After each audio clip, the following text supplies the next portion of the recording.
नवरात्र चालू होते आणि आता यापैकी 3 दिवे आहेत, अजून एक दिवा आहे.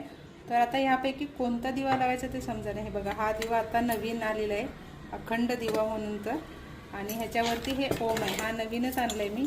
आणि हे वात आपल्याला वर खाली करायला हे असं हे सोपं पडतं, म्हणून तर मी हे हा दिवा घेऊन आलेली आहे.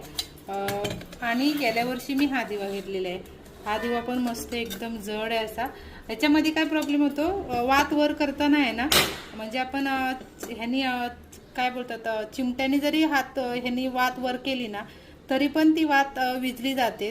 वरती फूल येतं, त्याच्यामुळे ती विजली जाते.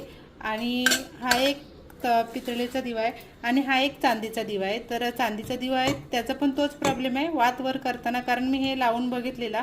ह्याच्यात जवळपास पाव किलो एवढं तूप राहतं ह्याच्यामध्ये, म्हणजे 200 ग्रॅम. आणि दिवसभर हा दिवा चालतो. मी एक दिवशी लावून बघितलेला आणि हा असा आहे. ह्याची सही आहे ना, ती अशी आहे, अशी हे करायचे आणि ह्याच्यामधून वात लावायचे. तर आता ह्यापैकी कोणता दिवा लावायचा तो प्रश्न पडलेला आहे.